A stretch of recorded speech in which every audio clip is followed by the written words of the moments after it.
Hi കുട്ടികളെ, welcome to easy maths by Neenu. ഇന്ന് പോളിനോമിയൽസിന്റെ സെക്കൻഡ് പാർട്ടാണ് മിസ് ഡിസ്കസ് ചെയ്യുന്നത്. കഴിഞ്ഞ വീഡിയോസ് വരെ നമ്മൾ എന്താണ് ചെക്ക് ചെയ്തത്? സീറോസ് ഓഫ് ദ പോളിനോമിയൽ, അത് ക്വാഡ്രാറ്റിക് പോളിനോമിയൽ വരെ എത്തിയിരുന്നു. ഇനി സീറോസ് ഓഫ് ദ പോളിനോമിയലും ആ ക്വാഡ്രാറ്റിക് പോളിനോമിയലിന്റെ കോയിഫിഷ്യൻസും തമ്മിൽ ഒരു റിലേഷൻ ഉണ്ട്. അതെന്താണെന്നാണ് നമ്മൾ ഈ വീഡിയോയിൽ പറയുന്നത്. അതുകൂടാതെ നമ്മൾ geometrical meaning of zeros of പോളിനോമിയലും കൂടെ ഈ വീഡിയോയിൽ ഉൾപ്പെടുത്തിയിട്ടുണ്ട്. അപ്പൊ നമുക്ക് കഴിഞ്ഞ വീഡിയോയിൽ ഡിസ്കസ് ചെയ്ത് അതേ ക്വാഡ്രാറ്റിക് പോളിനോമിയൽ വെച്ച് പറ്റിയാട്ടോ മിസ് സ്റ്റാർട്ട് ചെയ്യുന്നത്. അപ്പൊ നമ്മൾ ആ പോളിനോമിയൽ എന്തായിരുന്നു? 2x² - 8x + 6. അപ്പൊ ഇതാണ് ഫാക്ടേഴ്സ് ആയിട്ട് നമ്മൾ ചെയ്തത്. മിഡിൽ ടേം സ്പ്ലിറ്റ് ചെയ്ത് ഫാക്ടറൈസ് ചെയ്ത് വന്നപ്പോൾ ഇതാണ് അതിന്റെ പെർട്ടിക്കുലർ ഫാക്ടേഴ്സ് മനസ്സിലായി. അപ്പോൾ എക്സിന്റെ വാല്യൂ 1ഉം എക്സിന്റെ വാല്യൂ 3 നമ്മൾ സബ്സ്റ്റിറ്റ്യൂട്ട് ചെയ്യുമ്പോൾ ഈ പോളിനോമിയൽ 0 ആവുന്നുണ്ട്. അപ്പൊ ഇതിനെ പറയുന്നതാണ് ഈ x = 1 ആൻഡ് x = 3 ആണ് സീറോസ് ഓഫ് ദ പോളിനോമിയൽ. ഇനി നമ്മൾ ഈ സീറോസ് ഓഫ് ദ പോളിനോമിയൽ നമ്മൾ ഒന്ന് ജസ്റ്റ് ആഡ് ചെയ്ത് നോക്കുകയാണ്. അതായത് ഇവിടുത്തെ സീറോസ് ഓഫ് ദ പോളിനോമിയൽ 1 + 3 എന്നാണ് കിട്ടുന്നത്. That is 4. ഈ 4 ഈസ് ഈക്വലന്റ് ടു എന്താണ്? -b/a എന്നാണ് പറയുന്നത്. അതായത് ഇതിന്റെ നമ്മുടെ സ്റ്റാൻഡേർഡ് ഫോം എന്താണ്? ക്വാഡ്രാറ്റിക് ഇക്വേഷന്റെ ax² + bx + c. ഇവിടെ a എന്താണ് വരുന്നത്? a = 2, b = -8, c = 6. This is equivalent to -b/a എന്ന് പറയുന്നത്. അതായത് coefficient of x, that is minus of coefficient of x divided by coefficient of x². നമുക്ക് നോക്കാം അങ്ങനെയാണോ വരുന്നത്. That is equal to -b/a എന്ന് നമ്മൾ പറയും. അല്ലാതെ ഇങ്ങനെ അല്ലാതെ എഴുതുമ്പോൾ -b എന്ന് പറഞ്ഞാൽ എന്താ? 8ന്റെ നെഗറ്റീവ് -8ന്റെ എഗെയിൻ നെഗറ്റീവ് എടുക്കുക. അതായത് negative of -8 divided by what is a എന്നാണ് 2 ആണ്. അതായത് 8/2 ദാറ്റ് ഈസ് ഈക്വൽ ടു 4. അപ്പോൾ sum of zeros of a polynomial is equal to -b/a, അല്ലെങ്കിൽ ഇങ്ങനെ നമ്മൾ പറയുന്ന ഇങ്ങനെ എഴുതാം, minus coefficient of x divide by coefficient of x². അതുപോലെ തന്നെ ഒരു റിലേഷനും കൂടെ ഉണ്ട്. ഇതിന്റെ product, the sum of zeros പോലെ തന്നെ product 1 × 3 is equal to c/a എന്ന് പറയുന്നത്. c/a അല്ലെങ്കിൽ നമ്മൾ എന്തെന്ന് പറയും? ദാറ്റ് ഇസ്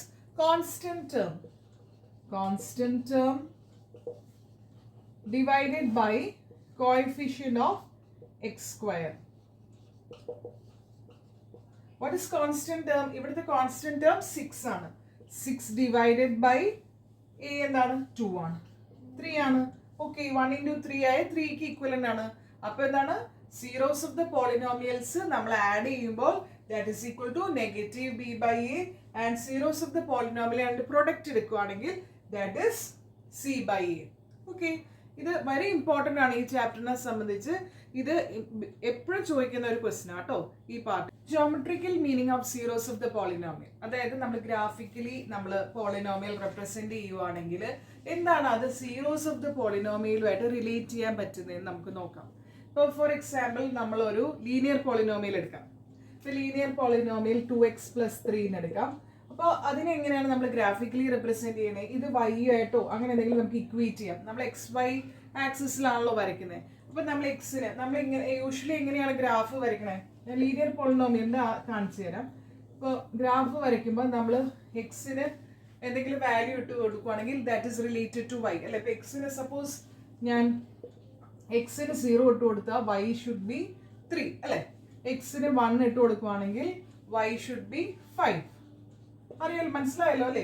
2 എക്സിന് 0 ഇട്ട് കൊടുക്കുമ്പോൾ 2 × 0 + 3 അങ്ങനെയാണ് y 3 ആവുന്നത്. അതുപോലെ 2 × 1 2 + 3 അങ്ങനെയാണ് 5 വരുന്നത്. അതുപോലെ 3 പോയിന്റ്സെങ്കിലും വേണമല്ലോ നമുക്കൊരു ഗ്രാഫ് വരയ്ക്കണമെങ്കിൽ. അതിപ്പോൾ നമ്മൾ ചിലപ്പോൾ വരച്ചു വരുമ്പോഴത്തേക്കും ഇപ്പോൾ ലീനിയർ പോളിനോമിയൽ ആയതുകൊണ്ട് അത് ഒരു സ്ട്രെയിറ്റ് ലൈൻ ആയിട്ടായിരിക്കും വരുന്നത്. അല്ലാതെ നമ്മൾ ക്വാഡ്രാറ്റിക്കും പറയുന്നുണ്ട്. ക്വാഡ്രാറ്റിക്കിൽ നമുക്ക് കർവ് ആയിരിക്കും വരുന്നത്. ഓക്കെ, അപ്പൊ ഇതിൽ നമ്മളിപ്പോ x = -1 ആണ് കൊടുക്കുന്നതെങ്കിൽ y = -2 + 3 ദാറ്റ് ഇസ് 1 അല്ലെ, +1. അപ്പൊ നമ്മളിങ്ങനെ ഗ്രാഫ് വരച്ചു വരുമ്പോഴത്തേക്കും this is origin. So x axis, y axis, y' x'. ഇപ്പോൾ ദിസ് വിൽ ബി, ഇപ്പം നമ്മൾ -1, -2, -3 എന്ന് എടുത്തു തോന്നിയായിരിക്കും. ഇത് 1 2 3 4 എടുത്തു. ഇവിടെ 5 വരെ വേണം, കാരണം y 5 2 3 4 5. Okay, now this one -1 -2 -3, അത് അത്ര ആവശ്യം വരില്ല. ഓക്കെ, നമ്മൾ 0 ആകുമ്പോൾ പോയിന്റ് y ഇവിടെയാണ് വരുന്നത്. x 0 ആയപ്പോൾ പിന്നെ 1 5 1 വന്നപ്പോൾ y is somewhere here, ഇവിടെയാണ്. ഓക്കെ, നൗ എക്സ് -1 ആകുമ്പോൾ ഇവിടെ -1, ഇത് 1 ആണ്. അപ്പോൾ സംവെയർ ഹിയർ. അപ്പോൾ നോക്കിക്കേ, പോയിന്റ് പോകുന്നത് ഏകദേശം ഇതിന് നമ്മളിങ്ങനെ സ്ട്രെയിറ്റ് ഇതിൽ വരയ്ക്കാത്തതുകൊണ്ടാണ്. ഗ്രാഫിൽ വരയ്ക്കുമ്പോഴത്തേക്കും നമുക്ക് ഇങ്ങനെ ഒരു സ്ട്രെയിറ്റ് ലൈൻ ബിറ്റ്വീൻ -1 -2 ഇടയ്ക്കായിട്ടാണ് വരുന്നത്. അതായത് ഇപ്പോൾ നമ്മൾ this particular expression equal to 0 ഇട്ട് കൊടുക്കുക. അപ്പോൾ then it will be 2x equal to -3. So x is equal to -3/2, അതായത് -1.5. നോക്കിക്കേ, -1നും 2നും ഇടയ്ക്കാണ് നമ്മൾ സ്ട്രെയിറ്റ് ലൈൻ ആയിട്ട് വരച്ചു വരുമ്പോൾ വരുന്നത്. അപ്പോൾ നമുക്ക് ഇതിൽ നിന്ന് എന്ത് മനസ്സിലാക്കാം? ഒരു ഗ്രാഫിക്കൽ റെപ്രസെന്റേഷനും സീറോസ് ഓഫ് ദ പോളിനോമിയലുമായിട്ട് റിലേറ്റ് ചെയ്യുന്നത് ഈ എക്സ് ആക്സിസിൽ ടച്ച് ചെയ്യുന്ന ഗ്രാഫ് നമ്മൾ വരച്ചു വരുമ്പോൾ എക്സ് ആക്സിസിൽ ടച്ച് ചെയ്യുന്ന ആ ഒരു പെർട്ടിക്കുലർ കോർഡിനേറ്റ്, അതാണ് എന്ത് zeros of the polynomial. This is applicable for all polynomials. നമ്മളിവിടെ ഡിസ്കസ് ചെയ്യുന്നത് ക്വാഡ്രാറ്റിക്കും ക്യൂബിക്കിലും ആണ്. അപ്പോൾ ക്വാഡ്രാറ്റിക്കിലും അതുപോലെ തന്നെ, ക്വാഡ്രാറ്റിക്കിലും നമ്മൾ വരുന്നത് ഒരു അപ്വേർഡ് പാരാബോള അല്ലെങ്കിൽ ഡൗൺവേർഡ് പാരാബോള, പല ഷേപ്സ് ഉണ്ട്, ഞാൻ കാണിക്കാം. ഇപ്പൊ ക്വാഡ്രാറ്റിക് പോളിനോമിയലിനാണെങ്കിൽ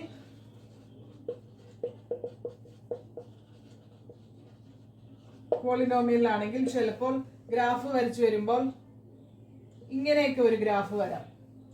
ചിലപ്പോൾ ഗ്രാഫ് വരച്ചു വരുമ്പോൾ it will be something like this. Graph ചിലപ്പോൾ വരച്ചു വരുമ്പോൾ ഇറ്റ് വിൽ ബി ലൈക്ക് ഇങ്ങനെ ടച്ച് ചെയ്ത് പോവാം. ഓക്കെ, ചിലപ്പോൾ ഗ്രാഫ് വരച്ചു വരുമ്പോൾ ജസ്റ്റ് ഇങ്ങനെ ഒരു പോയിന്റിൽ മാത്രം ടച്ച് ചെയ്യും എക്സ് ആക്സിസിൽ. ഇവിടെ നോക്കിക്കേ, 2 പോയിന്റ്സ് എക്സ് ആക്സിസിൽ ടച്ച് ചെയ്യുന്നുണ്ട്, ഇവിടെയും 2 പോയിന്റ്സ് ടച്ച് ചെയ്യുന്നുണ്ട്, ഇവിടെയാണെങ്കിൽ ഇവിടെയും ടച്ച് ചെയ്യുന്നുണ്ട്, ഇവിടെ ജസ്റ്റ് 1 പോയിന്റ്. ഓക്കെ, പിന്നെ ചില കേസിൽ ഇങ്ങനെ വരാറുണ്ട്, ഒരിടത്ത് ടച്ച് ചെയ്യാത്ത രീതിയിലും ക്വാഡ്രാറ്റിക് പോളിനോമിയൽ വരച്ചു വരുമ്പോൾ വരാറുണ്ട്. അപ്പോൾ നമ്മൾ കണ്ടുവരുന്നത് ലീനിയർ പോളിനോമിയൽ ആണെങ്കിൽ ജസ്റ്റ് 1 പോയിന്റ്, അതായത് 1 എക്സ് കോർഡിനേറ്റ് ആണ് സീറോസ് ഓഫ് ദ പോളിനോമിയലിലും വരുന്നത്, ഗ്രാഫിക്കലി റെപ്രസെന്റ് ചെയ്തപ്പോൾ. അതുപോലെ തന്നെ ക്വാഡ്രാറ്റിക് പോളിനോമിയലിൽ എങ്ങനെയാണ് വരുന്നത്? 2 സീറോസ് ഓഫ് ദ പോളിനോമിയൽ. നമ്മൾ നേരത്തെ ചെയ്തപ്പോഴും ഫാക്ടറൈസ് ചെയ്തപ്പോൾ കണ്ടു 2 സീറോസ് മാക്സിമം. ഇപ്പൊ ഡിഗ്രിക്ക് അനുസരിച്ചാണ്. ഇപ്പൊ ഡിഗ്രി 1 ആണെങ്കിൽ സീറോസ് ഓഫ് ദ പോളിനോമിയൽ 1 ആണ്. അതുപോലെ എക്സ് ആക്സിസിൽ മാക്സിമം ടച്ച് ചെയ്യുന്നത് 1 ആണ്. അതുപോലെ ഇപ്പൊ ഡിഗ്രി 2, അതായത് ക്വാഡ്രാറ്റിക് പോളിനോമിയൽ ആണെങ്കിൽ മാക്സിമം 2 സീറോസ് ഓഫ് ദ പോളിനോമിയലും ഉണ്ടാവും. അതുപോലെ മാക്സിമം 2 കോർഡിനേറ്റ്സ് ആണ് ഉള്ളത് എക്സ് ആക്സിസിൽ ടച്ച് ചെയ്യുന്നത് ഉണ്ടാവും. അതല്ലെങ്കിൽ ചിലപ്പോൾ ജസ്റ്റ് 1 ഉണ്ടാവും. ഇത് ഈക്വൽ വാല്യൂസ് ഓഫ് എക്സ് വരുമ്പോഴാണ് ഇങ്ങനെ 1 വരുന്നത്. ചില കേസിൽ ഇങ്ങനെ ടച്ച് ചെയ്യാണ്ട് വരും. അത് നിങ്ങൾക്ക് ക്വാഡ്രാറ്റിക് ഇക്വേഷനിൽ പഠിക്കും. അത് ഡിസ്റ്റിങ് റൂട്ട്സിന്റെ ബേസിൽ, ഇത് ഡിസ്റ്റിങ് റൂട്ട്സ് എന്ന് പറയും. ഇത് ഈക്വൽ റൂട്ട്സ്, ഇത് ഈ ഇമാജിനറി റൂട്ട്സ് എന്നൊക്കെ പറയും. അപ്പോൾ എന്തായാലും ചില കേസിൽ ഇങ്ങനെ വരും. ഇപ്പൊ മാക്സിമം പോയ 2 സീറോസ് ഓഫ് ദ പോളിനോമിയൽ വരും. അതല്ലെങ്കിൽ അതിൽ കുറഞ്ഞും വരാറുണ്ട്. ഓക്കെ, ഇല്ലാതെയും വരും, 1 വരും, 2 വരെ വരും. അതുപോലെ തന്നെ ക്യൂബിക്കൽ പോളിനോമിയലിൽ maximum 3 zeros of the polynomial ഉണ്ടാവും. ചിലപ്പോൾ 1 സീറോസ് ഓഫ് ദ പോളിനോമിയൽ ഉണ്ടാവാൻ 2 വരെ എത്താം. അപ്പൊ അങ്ങനെ ചിലപ്പോൾ നിങ്ങൾക്ക് അസേർഷൻ റീസെന്റ് ക്വസ്റ്റ്യൻസിലൊക്കെ വരാറുണ്ട്, ഈ ഗ്രാഫ്സ് ഒക്കെ കാണിച്ചു കൊടുത്തിട്ട്. അപ്പൊ നമുക്ക് ഇങ്ങനെ ജസ്റ്റ് ഇങ്ങനെ കാണുമ്പോൾ നമ്മൾ വിചാരിക്കരുത് ഇത് ലീനിയർ പോളിനോമിയൽ ആണെന്ന്. കാരണം ക്വാഡ്രാറ്റിക് പോളിനോമിയലും ജസ്റ്റ് 1 പോയിന്റ് എക്സ് ആക്സിസിൽ മീറ്റ് ചെയ്ത് സീറോസ് ഓഫ് ദ പോളിനോമിയലും കാണിക്കുന്നുണ്ട്. അതിനു വേണ്ടി കൂടിയാണ് ഞാൻ ഈ ടോപ്പിക് എടുത്തത്. അപ്പോൾ ജസ്റ്റ് 2 പോയിന്റ്സ് മീറ്റ് ചെയ്തില്ലെന്ന് പറഞ്ഞ് ഇത് ക്വാഡ്രാറ്റിക് ആണെന്ന് അല്ലെന്ന് നമ്മൾ അസ്യൂം ചെയ്യാൻ പാടില്ല. Anyway this is not a straight line. Linear പോളിനോമിയലിൽ എന്തായാലും സ്ട്രെയിറ്റ് ആയിട്ട് വരുള്ളൂ. അത് ഇതിലാണെങ്കിൽ പാരാബോളിക്. അതുപോലെ ക്യൂബിക്കൽ പോളിനോമിയലിൽ സംതിങ് ലൈക്ക് ദിസ്.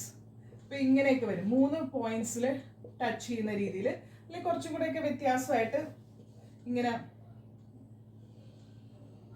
ഇങ്ങനെയൊക്കെ ആയിട്ടൊക്കെ പല രീതിയിൽ വരാറുണ്ട് കേട്ടോ. ഓക്കെ, ഇപ്പൊ 3 അല്ലെങ്കിൽ 2 അല്ലെങ്കിൽ 1 വരെ പോവാം.